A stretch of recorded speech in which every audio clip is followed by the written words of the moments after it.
क्या आपने कभी ये सोचा है कुछ लोग हमारी जिंदगी में अचानक से क्यों आ जाते हैं? कुछ लोग हमें इतना सुख देते हैं कि हम उन्हें भूल तक नहीं पाते, और कुछ तो हमें ऐसा दर्द देकर चले जाते हैं कि हमारी पूरी जिंदगी की काया पलट ही जाती है।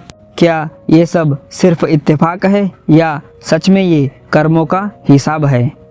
गरुड़ पुराण के अनुसार इस दुनिया में कोई भी रिश्ता ना दोस्तों एक्सीडेंटल नहीं होता है। हर मुलाकात, हर रिश्ता, हर सुख और हर दुख, ये सब एक कार्मिक सेटलमेंट होता है।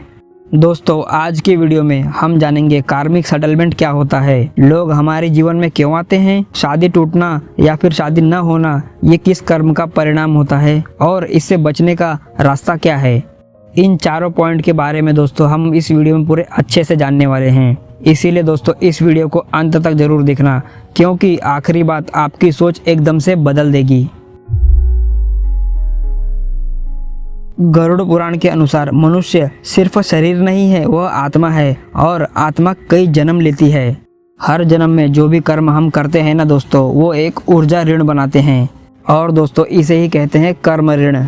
और दोस्तों जब ये कर्म ऋण अधूरा रह जाता है ना, तो अगले जन्म में वही आत्माएं एक दूसरे से दोबारा मिलती है ताकि हिसाब बराबर हो सके, और इसे ही कहते हैं कार्मिक सेटलमेंट।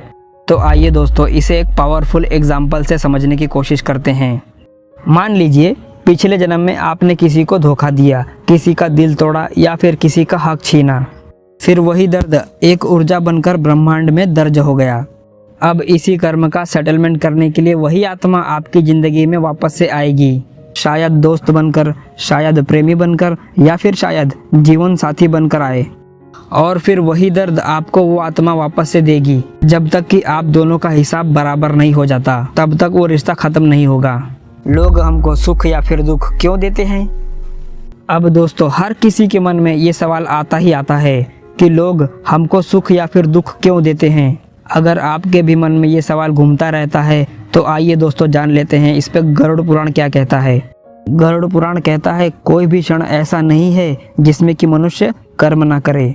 महाभारत में श्री कृष्ण जी अर्जुन को समझाते हुए कहते हैं कि हे अर्जुन, मनुष्य बिना कर्म किए रह ही नहीं सकता है।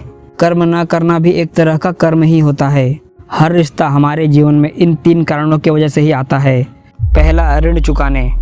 कोई भी व्यक्ति दोस्तों हमारे जीवन में आता है क्योंकि उससे हमारा कोई अधूरा कार्मिक लेन देन बचा हुआ होता है, और जब उसकी भरपाई हो जाती है ना, तब वो इंसान ऑटोमेटिकली ही हमारी जिंदगी से चला जाता है। नंबर 2, शिक्षा देने।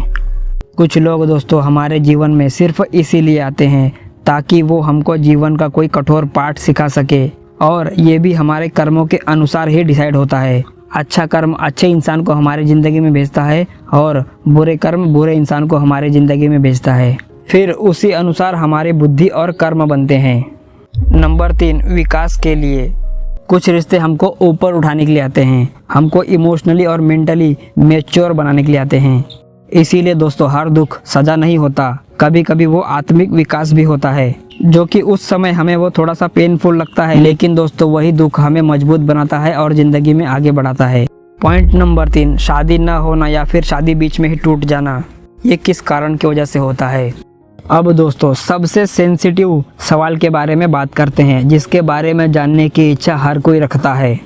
क्या शादी ना होना या फिर बीच में ही डाइवोर्स हो जाना ये भी हमारे बुरे कर्मों की वजह से होता है? गरुड़ पुराण के अनुसार विवाह सिर्फ सामाजिक बंधन नहीं होता है दोस्तों, बल्कि 2 आत्माओं का मिलन होता है। शादी 2 आत्माओं, परिवारों और सांस्कृतिक मूल्यों का एक पवित्र संगम है। यह साझेदारी, भावनात्मक सहयोग और आपसी विश्वास पर आधारित एक गहरा रिश्ता है, जो कि जीवन भर की प्रतिबद्धता, जिम्मेदारी और परिवार निर्माण की नींव रखता है। अगर पिछले जन्म का ऋण पूरा हो चुका है, या कार्मिक लेसन पूरा हो गया है, या दोनों आत्माओं का मार्ग अलग है, तो रिश्ता टूट सकता है। लेकिन ये बात हमेशा याद रखना दोस्तों कि हर डाइवोर्स सज़ा नहीं होता, कई बार वो मुक्ति भी होता है, क्योंकि कई बार भगवान आपको उस व्यक्ति से दूर कर देता है जो आपके विकास के मार्ग में बाधा होता है, फिर चाहे वो आपका कितना ही करीबी ही क्यों ना हो। गरुड़ पुराण यह भी कहता है दोस्तों कि हम अपने वर्तमान कर्मों से, यानी कि आज जो हम क्रियामान कर्म कर रहे हैं ना, इन कर्मों से अपना भविष्य बदल सकते हैं। आपके सामने कितने ही लाखों उदाहरण हैं जिन्होंने अपने पुरुषार्थ से, अपनी मेहनत से और सही सोच से अपना भविष्य उज्जवल बना लिया है और अपने साथ लोगों को भी आगे बढ़ने का हौसला दिया है। देखो दोस्तों, कार्मिक सेटलमेंट पत्थर की लकीर नहीं है। अगर आप माफ़ करना सीख ले, गुस्सा करना छोड़ दे, बदला लेने की भावना छोड़ दे और सच्चे मन से प्रायश्चित करे तो फिर कार्मिक चैन यहीं पर ख़त्म हो सकता है। ये बात हमेशा याद रखना दोस्तों कि जिसने भी आपको दुख दिया है ना, वो आपका दुश्मन नहीं है, बल्कि वो आपका ही कार्मिक शिक्षक है, क्योंकि वो आपको मजबूत बनाने आया था। बस आप उस वक्त समझ नहीं पाए। अब अंत में यही बात कहूँगा दोस्तों कि गरुड़ पुराण हमें डराने के लिए नहीं है, वो तो हमें जिम्मेदार बनाने के लिए है। हर रिश्ते में, हर घटना में और हर टूटने में हमारे लिए एक बहुत बड़ा लेसन छुपा होता है उसमें। इस बात को बहुत ही ध्यान से सुनना दोस्तों, मैं इसे दोबारा रिपीट करके आपको बता रहा हूँ। अगर आप अपने वर्तमान कर्म को शुद्ध कर लें तो फिर आपका भविष्य उज्जवल हो सकता है। यानी कि दोस्तों, आप अपने अभी के कर्म से अपना भविष्य चाहे जैसा बना सकते हो। इसीलिए दोस्तों, अंत में बस इतना याद रखिए कि किसी को भी दुख मत दीजिए, किसी से नफरत मत रखिए, क्योंकि दोस्तों ये ब्रह्मांड है ना, ब्रह्मांड ये सारी चीज़ें रिकॉर्ड कर रहा है आपकी, और जब समय आता है ना तो हर हिसाब बराबर होता है। इसीलिए दोस्तों, लोगों में अच्छी चीज़ें बांटें ताकि आपको भी आने वाले समय में अच्छा ही मिले। तो दोस्तों, अगर आप मानते हैं कि जीवन में कुछ भी बिना कारण नहीं होता तो कमेंट्स में ज़रूर लिख देना, मैं अपने कर्म आज से नहीं बल्कि अभी से सुधारूंगा। और दोस्तों, वीडियो पसंद आई हो तो इसे लाइक ज़रूर कर देना और ऐसे ही आध्यात्मिक और गहरे विषयों के बारे में जानने के लिए चैनल को सब्सक्राइब कर बेल आइकन भी ऑन कर लेना, ताकि आने वाली वीडियो की नोटिफिकेशन सबसे पहले आप तक पहुँचे।